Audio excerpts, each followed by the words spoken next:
وقت کی کمی کا باعث ہم اس درگاہ سے باہر آ گئے جہاں ہمارے باقی دوست ہمارا انتظار کر رہے تھے۔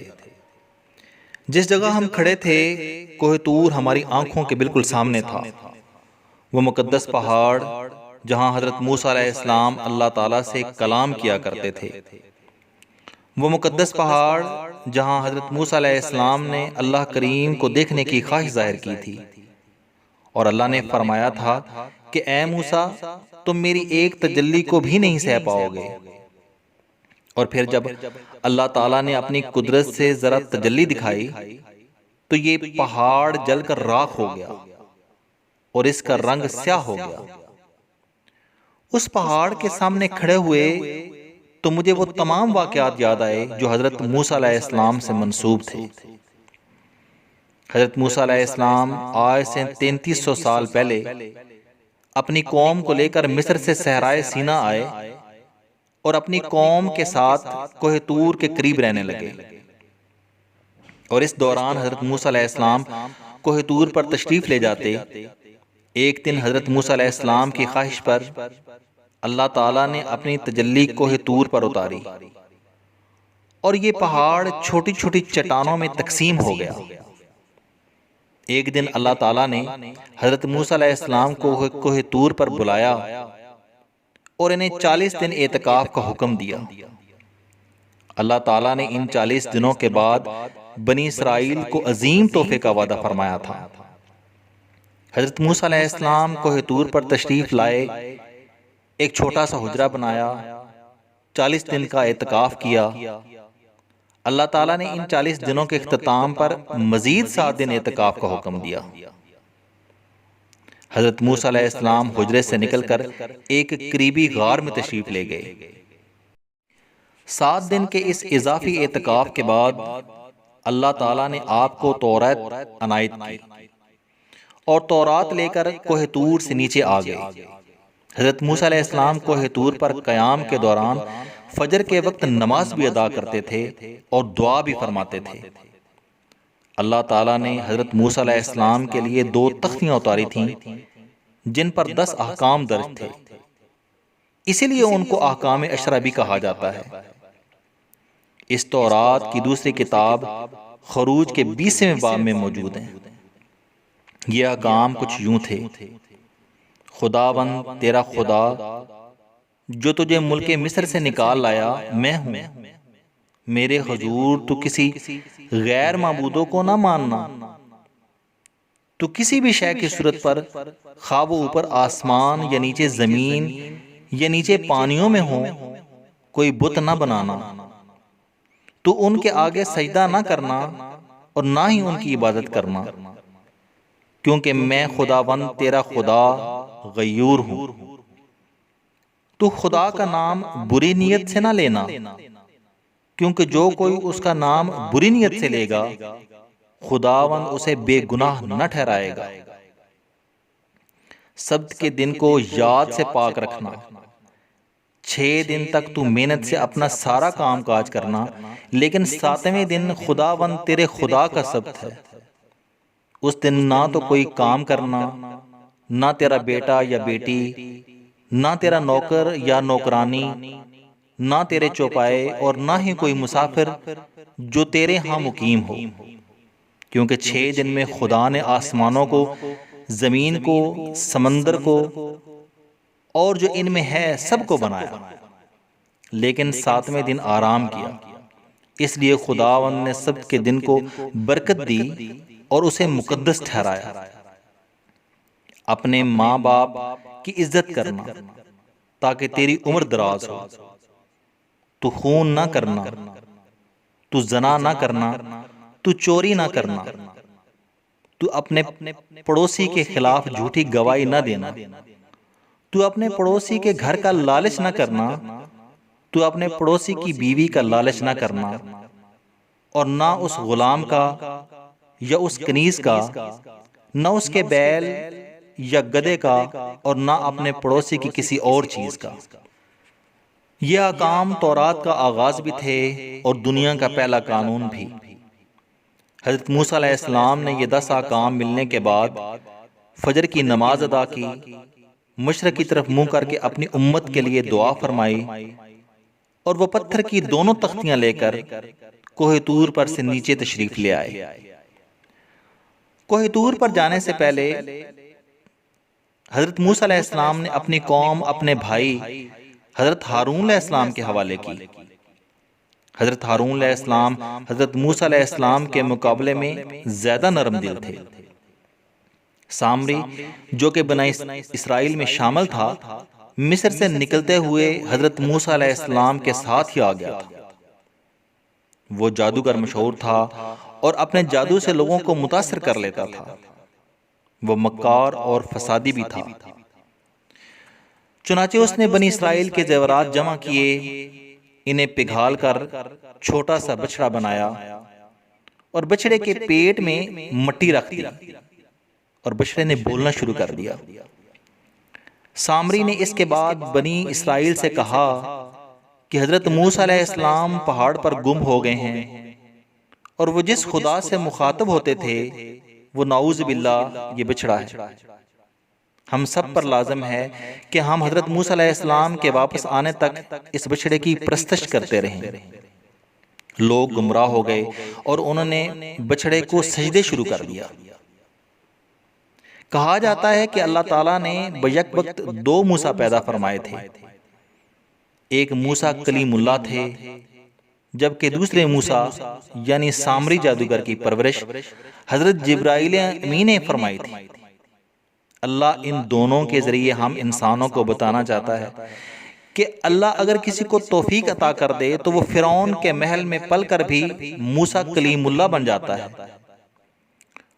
اور اگر اللہ کی توفیق نہ ہو تو پھر حضرت جبرائیل امین کی نگرانی میں پلنے والا موسیٰ سامری بھی جادوگر ہو جاتا ہے۔ اللہ تعالیٰ یہ بھی پیغام دینا چاہتا ہے کہ ناموں کی کوئی حیثیت نہیں ہوتی، حیثیت صرف توفیق کی ہوتی ہے۔ سامری اور کلیم اللہ دونوں کا نام موسیٰ تھا، لیکن ایک کافر ثابت ہوا اور دوسرے موسیٰ پر اللہ تعالیٰ نے اپنی پہلی کتاب نازل فرمائی۔ حضرت موسیٰ علیہ السلام تورات لے کر جب کوہ طور سے واپس آئے اور انہوں نے اپنی قوم کو کفر اور شرک میں ملوث دیکھا تو آپ غصے میں آ گئے۔ قرآن مجید میں ذکر ہے کہ حضرت موسیٰ علیہ السلام نے حضرت ہارون علیہ السلام کے داڑھی اور سر کے بال پکڑ لیے تھے اور ان کو فرمایا تھا کہ یہ لوگ جب گمراہ ہو رہے تھے تو تم میرے پیچھے کیوں نہیں آئے؟ تم نے میرے حکم کی کیوں نافرمانی کی؟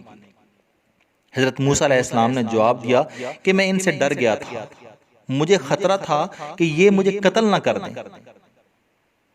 حضرت ہارون علیہ السلام اور حضرت موسیٰ علیہ السلام کے درمیان جس جگہ یہ باتیں ہوئیں وہ آج بھی کوہ طور کے دامن میں موجود ہے۔ یہ جگہ سینٹ کیتھرائن کے بالکل پاس ہے۔ سینٹ کیتھرائن سے واپس آتے ہوئے ہم نے اس جگہ کو دیکھا۔ کوہ طور کے دامن میں یہ مقام دراصل مقام ہارون ہے۔ یہ وہی جگہ ہے جہاں حضرت ہارون علیہ السلام حضرت موسیٰ علیہ السلام کی غیر موجودگی میں مقیم تھے، اور حضرت موسیٰ علیہ السلام کی کوہ طور سے واپسی پر دونوں بھائیوں کی تکرار بھی اسی مقام پر ہوئی تھی۔ بہرحال اللہ کے حکم پر بنی اسرائیل کے مومن لوگوں نے کافروں کو قتل کر دیا۔ حضرت موسیٰ علیہ السلام نے اس بچڑے کو توڑ کر پگھلا دیا۔ آپ علیہ السلام نے جس جگہ وہ پگھلا ہوا مواد پھینکا تھا، اللہ تعالیٰ نے وہ جگہ عبرت کے لیے محفوظ کر دی۔ وہ جگہ آج بھی موجود ہے۔ سامری کے بارے میں اس کے بعد دو روایات ہیں۔ پہلی روایت کے مطابق بنی اسرائیل نے اسے قتل کر دیا تھا، جبکہ دوسری روایت کے مطابق وہ صحرائے سینا سے فرار ہونے میں کامیاب ہو گیا اور سفر کرتا کرتا یمن کے علاقے پہنچ گیا۔ اس نے وہاں اپنا قلعہ تعمیر کرایا اور اپنے شاگردوں کو جادو کی تعلیم دینے لگا۔ یہ علاقہ آج کل عمان کے شہر سلالہ میں موجود ہے، اور سامری جادوگر کا قلعہ اور قبر آج بھی سلالہ میں ہے۔ دنیا کے جادوگر اپنے آخری چلے کے لیے یہاں آتے ہیں اور جادو سیکھ کر جاتے ہیں۔ سلالہ کی خواتین لمبا برقع پہنتی ہیں۔ یہ برقع ان کے پیچھے گھسٹتا رہتا ہے مقامی لوگوں کا خیال ہے کہ سامری جادوگر کے شاگرد خواتین کے پاؤں دیکھ کر ان پر جادو کر دیا کرتے تھے۔ چنانچہ وہاں کی خواتین نے آج سے 3200 سال پہلے ہی لمبے برقعے پہننا شروع کر دیے تھے، جو ان کے پیچھے ان کے پاؤں کے نشانات مٹاتے چلے جاتے تھے۔ یہ روایت آج بھی قائم ہے۔ آج بھی سلالہ میں بے شمار جادوگر مل جاتے ہیں۔ بہرحال حضرت موسیٰ علیہ السلام نے سامری کے بنائے ہوئے بچھڑے کو توڑنے کے بعد بنی اسرائیل کے 70 لوگوں کا ایک گروہ بنایا اور آپ انہیں ساتھ لے کر توبہ کے لیے کوہ طور پر دوبارہ تشریف لے گئے۔ کوہ طور پر اللہ تعالیٰ ان لوگوں سے مخاطب ہوا کہ بے شک میں تمہارا رب ہوں اور میں نے ہی تمہیں فرعون کے ظلم سے نجات دلائی۔ یہ آواز سن کر بنی اسرائیل کے 70 لوگ اکڑ گئے اور حضرت موسیٰ علیہ السلام سے کہا کہ ہم اس وقت تک پیچھے نہیں ہٹیں گے جب تک ہم بھی تمہاری طرح اپنی آنکھوں سے اللہ تعالیٰ کو نہ دیکھ لیں۔ حضرت موسیٰ علیہ السلام نے انہیں سمجھانے کی بہت کوشش کی مگر وہ نہ مانے، یہاں تک کہ اللہ تعالیٰ کے حکم سے پہاڑ پر بجلی گری، زلزلہ آیا اور ان 70 لوگوں کے دل پھٹ گئے اور وہ ہلاک ہو گئے۔ اس زلزلے کے آثار آج بھی کوہ طور پر محسوس کیے جا سکتے ہیں۔ حضرت موسیٰ علیہ السلام نے ان کو دوبارہ زندہ کرنے کے لیے اللہ تعالیٰ سے درخواست کی۔ اللہ نے حضرت موسیٰ علیہ السلام کی دعا سن لی اور ان 70 لوگوں کو دوبارہ زندہ کر دیا اور وہ سب کوہ طور سے واپس نیچے آ گئے۔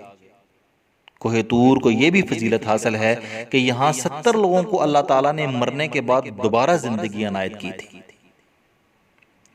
گزشتہ رات ہمارے گروپ میں سے 5 لوگ پروفیسر نوید مجید صاحب کے ساتھ کوہ طور پر جانے کے لیے ہوٹل سے ٹیکسی کے ذریعے یہاں پر آ گئے تھے۔ عموماً کوہ طور پر رات کے وقت ہی لوگ جاتے ہیں۔ ایک تو کوہ طور پر رات کے وقت جانا حضرت موسیٰ علیہ السلام کی سنت ہے، اور دوسرا دن میں گرمی اتنی شدید ہوتی ہے کہ کوہ طور پر ٹھہرنا ممکن نہیں۔ ہم جب سینٹ کیتھرائن درگاہ پہنچے تو وہ 5 دوست یہاں پہلے سے ہی موجود تھے۔ اس درگاہ کو دیکھنے کے بعد جب ہم اپنی اپنی بس میں سوار ہو کر قاہرہ کی طرف نکلنے لگے تو نوید مجید صاحب نے ہمیں رات کوہ طور پر جانے کا احوال سنایا۔ انہوں نے بتایا کہ ہم 12 بجے کے قریب کوہ طور کے دامن میں پہنچ گئے تھے اور اس وقت یہاں کا درجہ حرارت 5 ڈگری سینٹی گریڈ تھا۔ ہم نے وہاں سے ایک گائیڈ لیا جو تھوڑی بہت انگریزی جانتا تھا۔ اس نے کہا کہ کوہ طور پر جانے کے لیے آپ کے پاس گرم کپڑے ناکافی ہیں کیونکہ اوپر کوہ طور پر درجہ حرارت منفی ہوگا، اس لیے آپ یہاں سے کچھ گرم کپڑے خرید لیں۔ ہم نے گرم کپڑے لیے اور اس گائیڈ کے ساتھ تقریباً 5 گھنٹوں میں کوہ طور کی چوٹی پر پہنچے، جہاں حضرت موسیٰ علیہ السلام کو 10 احکامات اور تورات دی گئی۔ انہوں نے بتایا کہ کوہ طور پر جانے کا راستہ انتہائی دشوار ہے۔ آدھا سفر لوگ اونٹوں پر طے کرتے ہیں اور اگلا آدھا سفر پیدل۔ 3000 سال تک زائرین ننگے پاؤں کوہ طور پر آیا کرتے تھے۔ جگہ ناہموار ہونے کی وجہ سے تقریباً 99% لوگوں کے پاؤں زخمی ہو جاتے تھے اور کئی لوگ پہاڑوں سے گر جاتے تھے اور ہر سال سینکڑوں ہزاروں لوگوں کی جان چلی جاتی تھی۔ تقریباً 100 سال پہلے عیسائیوں، یہودیوں اور مسلمان علماء نے تمام زائرین کو جوتوں سمیت پہاڑ پر چڑھنے کی اجازت دے دی، جس کی وجہ سے یہ سفر آسان ہو گیا۔ دوسرا کمال سینٹ کیتھرائن کے ایک نامعلوم درویش نے کیا کہ اس نے اکیلے پہاڑ تراشنا شروع کر دیا اور زائرین کے لیے سیڑھیاں بنا دی۔ اس ایک شخص نے 25 سال دن رات کام کر کے 3750 سیڑھیاں بنا ڈالی۔ یہ اس درویش کی مہربانی تھی کہ آج ہم ان سیڑھیوں کے ذریعے کوہ طور پر پہنچ سکے۔ کوہ طور پر اوپر جاتے ہوئے ہر 1 کلومیٹر کے بعد طور کے لوگوں نے چھوٹے چھوٹے چائے خانے بنا رکھے ہیں جو کسی نعمت سے کم نہیں۔ ہمارے ساتھ کوہ طور پر جانے والوں میں یہودی بھی تھے اور عیسائی بھی۔ یہودی اکثر شادی کے فوراً بعد یہاں آتے ہیں اور اس مقدس پہاڑ پر ایک چادر میں رات بسر کرتے ہیں۔ ان کا خیال ہے کہ اس مقدس پہاڑ کی برکت سے ان کی اولاد صالح پیدا ہوگی۔ پروفیسر نوید مجید صاحب نے بتایا کہ جب ہم کوہ طور کی چوٹی پر پہنچے تو ہم نے تینوں مذاہب یہودی، عیسائی اور مسلمانوں کو دیکھا۔ یہ دنیا کا واحد مقام ہے جہاں یہ تینوں مذاہب کے لوگ اکٹھے عبادت کر رہے تھے۔ طور کی چوٹی پر ایک چھوٹی سی مسجد ہے۔ روایت کے مطابق اسی مقام پر حضرت موسیٰ علیہ السلام کو توریت عنایت ہوئی تھی۔ اس مسجد کے نیچے وہ غار موجود ہے جہاں حضرت موسیٰ علیہ السلام نے اعتکاف فرمایا تھا۔ اس مسجد کے دائیں ہاتھ پر ایک قدیم چرچ بھی موجود ہے۔ یہ چرچ یہودی اور عیسائی دونوں عبادت کے لیے استعمال کرتے ہیں، جبکہ اس چوٹی کے دائیں اور بائیں انبیاء کرام کے درجنوں حجرے موجود ہیں۔ یہاں وہ عبادت کیا کرتے تھے۔ کوہ طور پر آنے کے بعد ہمیں محسوس ہوا کہ واقعی اس پہاڑ کی چوٹی پر آنا آسان کام نہیں تھا، لیکن اس مقدس پہاڑ کی چوٹی کو دیکھنے کا شوق ہمیں یہاں لے آیا۔ جو ہی فجر کی نماز کے بعد سورج نکلنا شروع ہوا تو کوہ طور پر موجود تینوں مذاہب کے لوگ مشرق کی طرف منہ کر کے کھڑے ہو گئے۔ ہم بھی ان میں شامل تھے۔ آہستہ آہستہ مشرق کے کناروں سے سرخی نکلی اور دیکھتے ہی دیکھتے پوری وادی سرخ ہو گئی۔ تینوں مذاہب کے لوگ اس سرخی کو کوہ طور کی نشانی قرار دیتے ہیں۔ یہ چٹانیں سامنے سے سرخ، دائیں اور بائیں جانب دیکھنے پر گہرے رنگ کی نظر آ رہی تھی۔ مقدس پہاڑ کے اس خوبصورت مناظر کو ہم نے کیمرے کی آنکھ سے محفوظ کیا اور اللہ کا شکر ادا کیا جس نے ہمیں ہمت دی کہ ہم اس مقدس پہاڑ پر حاضری کے لیے قابل ہو سکے۔ ہم تقریباً 6:30 بجے وہاں سے واپس چلے۔ اس پہاڑ سے نیچے اترنا اوپر جانے سے زیادہ مشکل تھا۔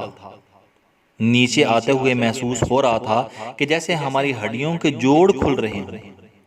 بڑی احتیاط سے آہستہ آہستہ چلتے ہوئے ہم تقریباً 3 گھنٹوں میں نیچے اتر آئے۔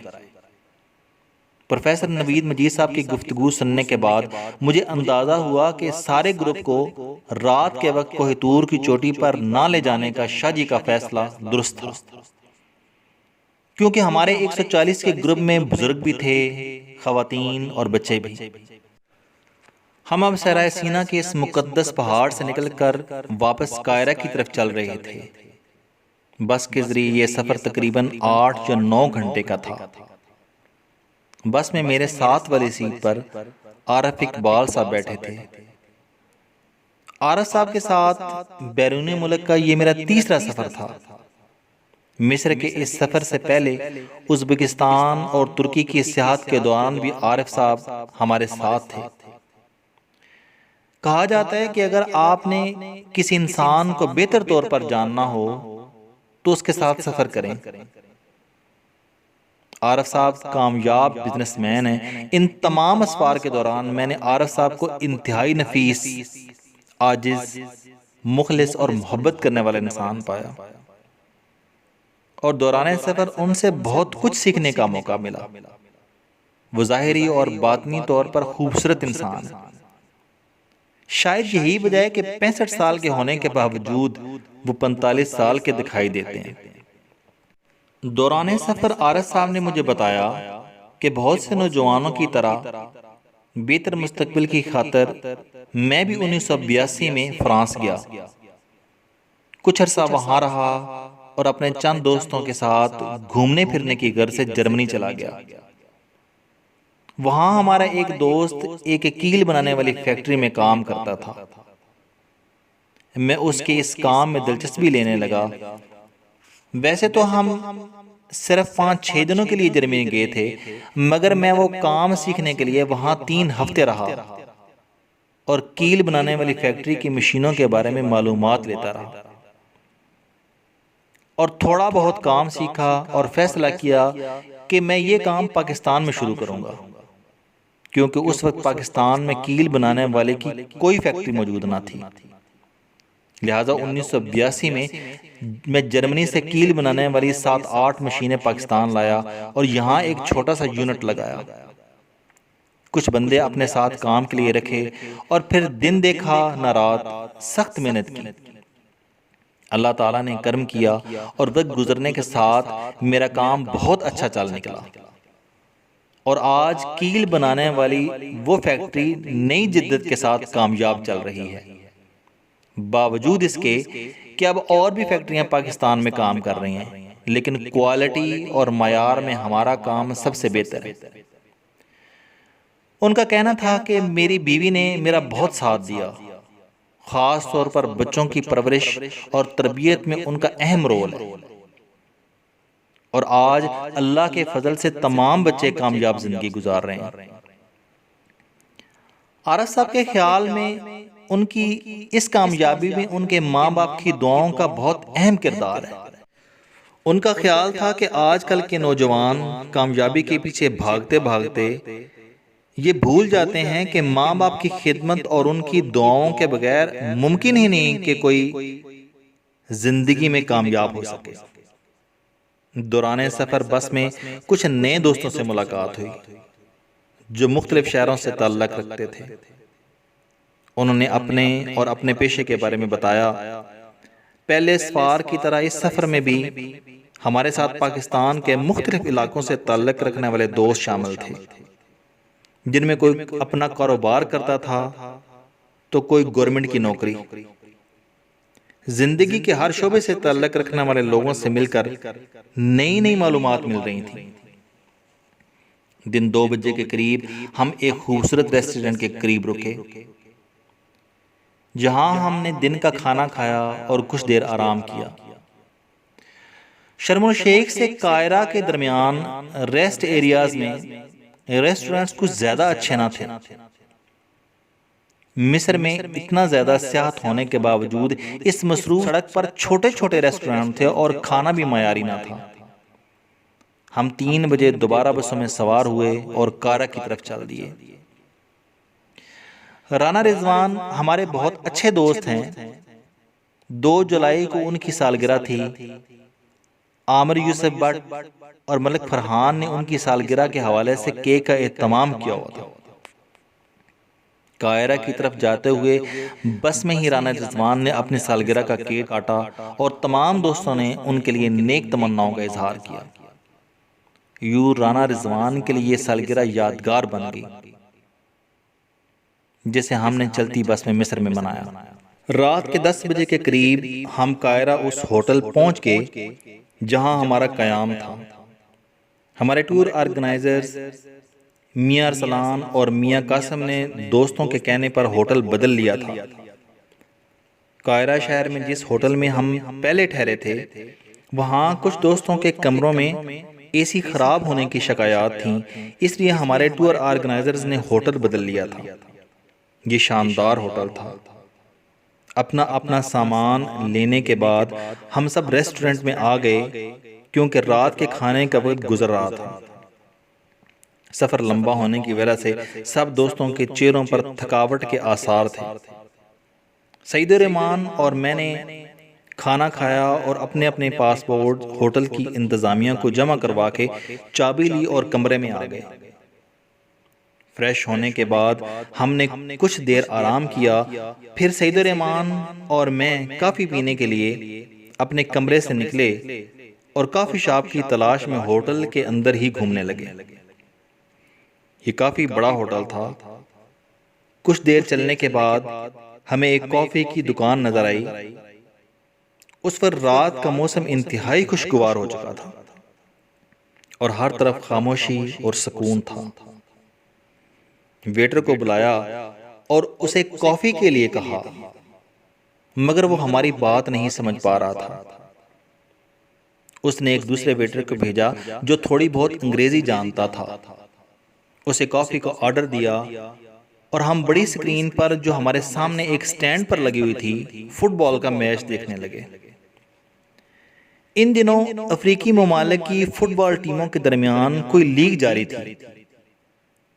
ان تمام ممالک میں فٹ بال بہت مقبول کھیل ہے، اس لیے مصر میں ہم نے کسی بھی جگہ اگر ٹی وی کی اسکرین دیکھی تو وہاں فٹ بال کا میچ ہی نظر آیا۔ حالانکہ ان دنوں انگلینڈ میں کرکٹ کا ورلڈ کپ جاری تھا اور ایشیائی ممالک میں لوگوں کو کرکٹ کا بہت جنون ہوتا ہے، اور پاکستان میں ان دنوں گھر، ریسٹورنٹ، آفس یا دکان پر جہاں بھی نظر دوڑائیں لوگ کرکٹ میچ دیکھتے ہوئے نظر آتے ہیں، جیسے یہاں مصر میں فٹ بال دیکھ رہے تھے۔ لیکن مصر میں لوگوں کو کرکٹ میں کوئی دلچسپی نہ تھی۔ ہمارے اس سفر کے دوران انگلینڈ میں جاری کرکٹ ورلڈ کپ میں پاکستان ٹیم کے آخری 2 میچز افغانستان اور بنگلہ دیش کے ساتھ باقی تھے۔ ان میچز کی اپ ڈیٹس بھی ہمیں موبائل سے ہی لینی پڑتی تھی۔ ویٹر کافی کے 2 کپ لایا، مگر کافی کا 1 گھونٹ لینے کے بعد ہی دوسرا گھونٹ لینے کا حوصلہ نہ رہا۔ اتنی کڑوی کافی میں نے پہلی بار پی۔ میرے دوست سعید الرحمان کے اصرار کے باوجود مجھ میں دوسرے گھونٹ کی ہمت نہ رہی۔ کافی وہیں رکھی اور ویٹر کو فریش اورنج جوس کے لیے بولا، مگر یہ اورنج جوس بھی اتنا گڑا تھا کہ پینے کے قابل نہ تھا۔ اس کے بعد ہم نے 180 مصری پاؤنڈ کا بل شکریہ کے ساتھ ادا کیا۔ رات 12:30 بجے کا وقت ہو چکا تھا، اس لیے ہم سونے کے لیے کمرے میں آ گئے۔